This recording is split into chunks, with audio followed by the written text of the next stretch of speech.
Classes में आपका स्वागत है। आज हम फिर से बात करेंगे एंशिएंट हिस्ट्री पे और आज हम देखेंगे कि कौन सी प्रश्न वीवीआई है शक वंश में। आज हम क्या पढ़ाने जा रहे हैं आपको, शक वंश। आज जो बात करेंगे, आज हम छोटे छोटे वंशों पे बात करेंगे। अब 2 3 4 और बच रहा है हमारा वंश, जो छोटे छोटे वंश है उससे देख लेंगे कि वीवीआई प्रश्न क्यों है कि अभी किसी किसी एग्जाम में प्रश्न पूछ देता है। तो चलिए आज हम देखेंगे जो भी आज छोटा छोटा वंश है उस पर चर्चा करेंगे और देखेंगे कौन सी प्रश्न वीवीआई है। आप लोग जोरों शोर से तैयारी में लगे रहें, एक ना एक दिन आपको कामयाबी मिलेगी। चलिए आज देखते हैं कौन सी प्रश्न वीवीआई है। आज क्या पढ़ेंगे हम लोग, शक वंश। क्या पढ़ने जा रहे हैं, शक वंश देखेंगे। शक वंश का पहले हमारा क्या है, 90 बीसी। क्या है 90 बीसी, ये सब प्रश्न और ना इसका डेट वगैरह नहीं पूछता है। तो जो प्रश्न हम बताएंगे वीवीआई है उसे देख लेंगे। तो चलिए पहले देखेंगे क्या हमारा, शक मध्य एशिया से के रहने वाले थे। ये प्रश्न पूछ सकता है कि शक कहाँ के रहने वाले थे। तो शक जो हमारा थे मध्य एशिया के रहने वाले थे। कहाँ के रहने वाले थे शक, तो शक मध्य एशिया के रहने वाले थे। देखेंगे फिर क्या हमारा है, इन्हें सूची वंश या कबीले वालों ने मध्य एशिया से भगा दिया था। कौन भगा दिया था, जो सूची वंश के कबीले जो थे, सूची वंश के कबीले के लोग थे, उन्हें जो मध्य एशिया से भगा दिया था। कौन भगा दिया था, तो सूची वंश के लोग, कबीले वाले लोग, उन्हें मध्य एशिया से भगा दिया था। तो ये प्रश्न पूछ सकता है कि मध्य एशिया से, जो मध्य एशिया से किनको भगा दिया था। तो आप हमेशा ध्यान में रखेंगे जो मध्य एशिया से के रहने वाले थे कौन, शक वंश। शक वंश को कौन भगा दिया था, तो सूची वंश के लोग भगा दिए थे। कौन, जो कबीले के लोग थे वो भगा दिए थे। कहां से, मध्य एशिया से भगा दिया था। तो ये आप ध्यान में रखेंगे।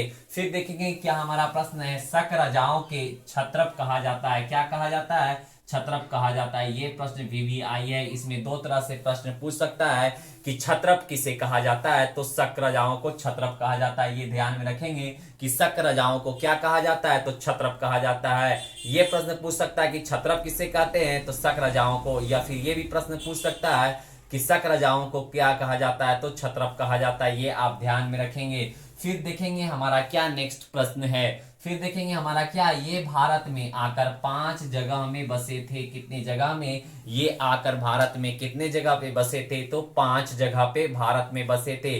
कौन बसे थे, तो शक राजाओं ने भारत पे कितने जगह पे बसे थे, तो 5 जगह पे। ये प्रश्न वेरी वेरी इंपॉर्टेंट है, तो इसे नोट कर लेंगे।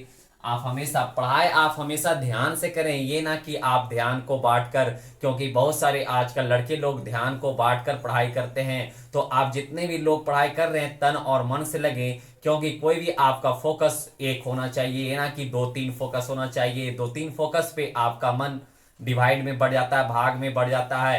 तो इसलिए आप मन को एक फोकस में रखें और एक बैकअप प्लान में रखें।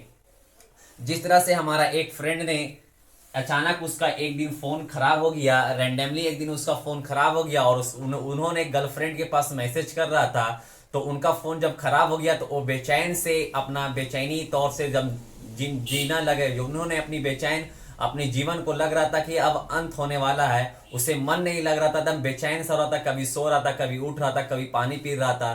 तो उससे हमें पूछे कि क्या हुआ, था बोला फोन खराब हो गया था। बोला इसमें कौन सी बड़ी बात है, तो उन्हें बोला नहीं, मुझे मैसेज कर रहे थे गर्लफ्रेंड के पास। तो उससे हमें ये एक सीख मिला कि ये पर्सन का फोकस क्या करना था, मैसेज करना, क्योंकि अपने गर्लफ्रेंड पर उसका फोन खराब हो गया, उसे टेंशन नहीं था, फोकस क्या था, उसे मैसेज करना। तो आप ये आपको पता चलता है कि आप जब पढ़ाई कर रहे हैं तो फोकस किस पे रखें, पढ़ाई पे और टारगेट एग्जाम पे। ये आप हमेशा ध्यान में रखेंगे।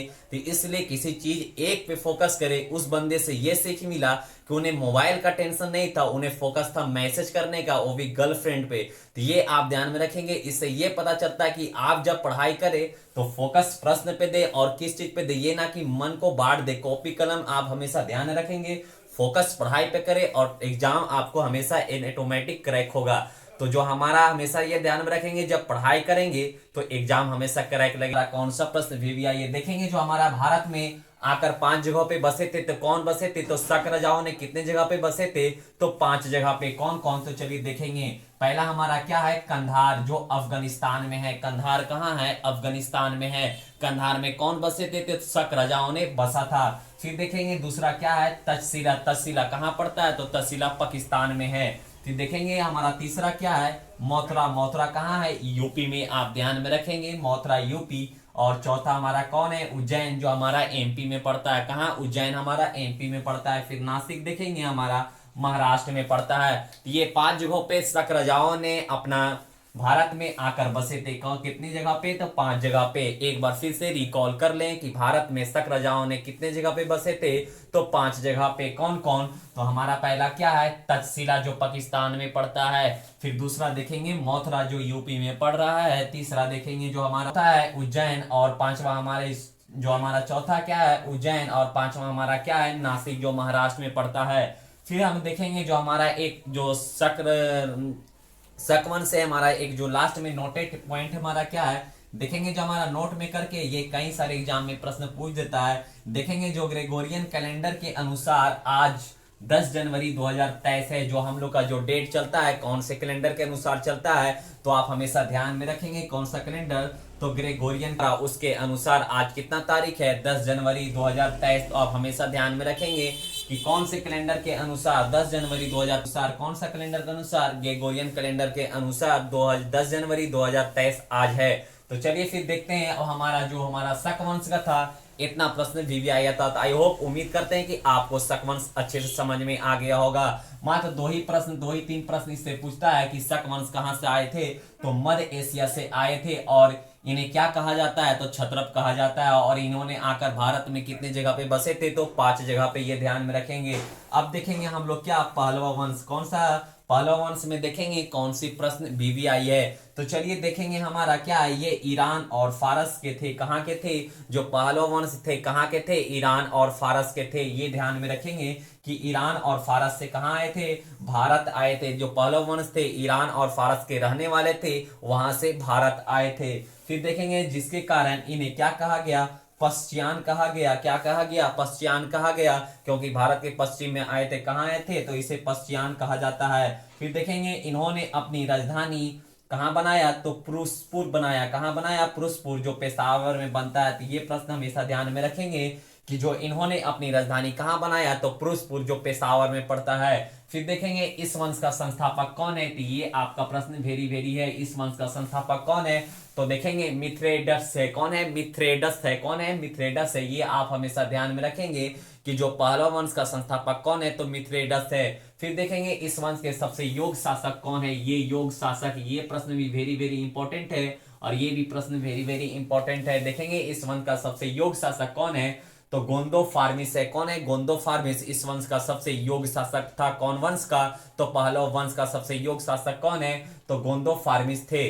फिर देखेंगे जो हमारा है, जिनका पाकिस्तान से तख्ते ए बाकी, क्या, जिनका पाकिस्तान से क्या था, तख्ते बाकी था, जो अभिलेख मिला है, यह खरोष्टी लिपि में मिला है। क्या मिला है, जो इस वंश के योग शासक थे गोंदो फार्मिस, जिनका पाकिस्तान से तख्ते बाड़ी अभिलेख मिला। क्या मिला है, तख्ते बाड़ी अभिलेख। कहां से मिला है, तो पाकिस्तान से मिला। ये प्रश्न हमेशा देखेंगे ध्यान में। फिर देखेंगे यह खरोष्टी लिपि में, कैसे लिपि में लिखा हुआ था, तो यह खरोष्टी लिपि में लिखा हुआ था। फिर देखेंगे इनके समय पुर्तगाल ईसाई धर्म प्रचारक सेंट थॉमस भारत आया था। ये प्रश्न पूछ सकता है कि जो हमारा पल्लव वंश था, उसके समय कौन पुर्तगाल का ईसाई धर्म का प्रचारक कौन आया था भारत, तो सेंट थॉमस भारत आया था। कौन आया था, तो सेंट थॉमस भारत आया था। इसे नोट कर लेंगे। और यह भारत आने वाला पहला ईसाई प्रचारक था। ये ध्यान में रखेंगे कि ईसाई धर्म का जो ईसाई का पहला प्रचारक कौन था, तो हमारा सेंट थॉमस जो भारत आया था, यह ईसाई का पहला प्रचारक था। तो आई होप, उम्मीद करते हैं कि आपको अच्छा लगा होगा हमारा क्लास शक वंश और पल्लव वंश। ऐसे ही छोटे छोटे जो वंश है, हम दो तीन वीडियो में आपका कंप्लीट हो जाएगा। तो मिलेंगे आपको नेक्स्ट वीडियो में, जब तक आप इंतजार करें।